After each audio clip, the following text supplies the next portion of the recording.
நம்ம என்ன பண்ண போகிறோம்னு பார்த்தீங்கன்னா கடலை கறி எப்படி பண்ணுறதுன்னு தான் பார்ப்போம். வாங்க எப்படி பண்ணலான்னு பார்ப்போம்.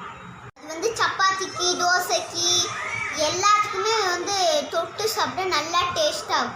அதை தான் நம்ம இப்படி பண்ண போகிறோம் இன்னைக்கு. அடுப்பில் எண்ணெய் ஊற்றிட்டு பட்டை லவங்கம் அதெல்லாம் போட்டுடணும். அடுத்து கருவேப்பிலை,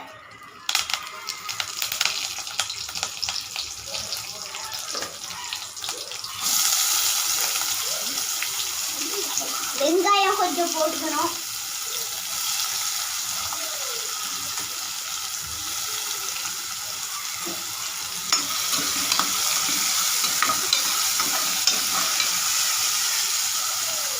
பச்சை மிளகாய் 2 துண்டா கட் பண்ணி வச்சுருக்கோம். இது வந்து போட்டுடலாம்.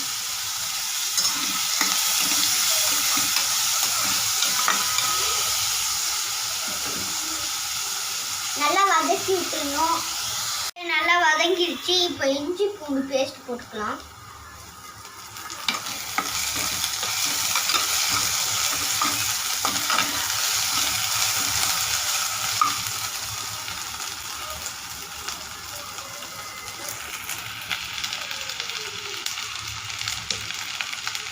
தக்காளி கொஞ்சம் போட்டுக்கலாம்.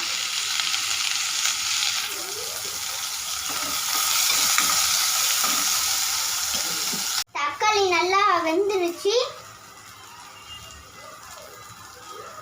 இப்போ கொஞ்சம் மஞ்சத்தூள்,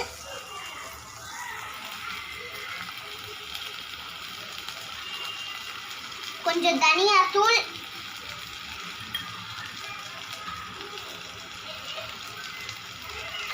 கொஞ்சம் தனி மிளகாத்தூள்,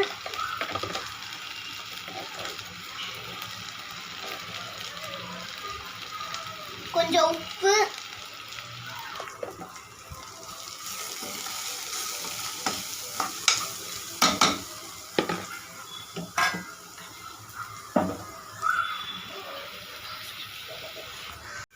இப்போ வந்து அந்த கடலை வேக வச்சு எடுத்துக்கிட்டோம். இது வந்து அந்த தண்ணியோடய ஊற்றிடணும்.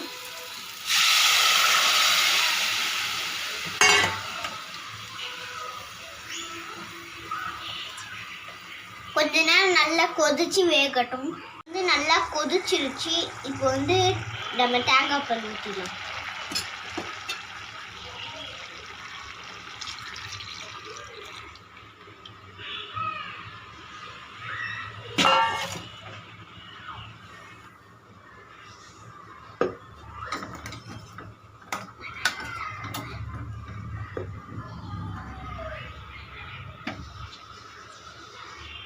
கொஞ்சம் கரம் மசாலா போடணும்.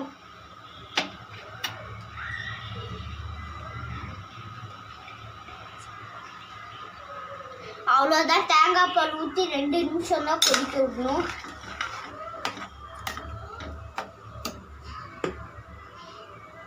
இப்போ வந்து நம்மளோட கடலை கறி ரெடி ஆகியாச்சு. இப்போ மல்லி இலை போட்டு இறக்கிடலாம்.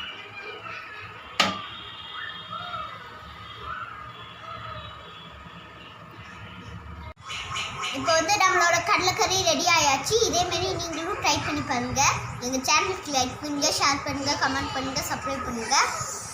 பாய். நாளைக்கு பார்க்கலாம்.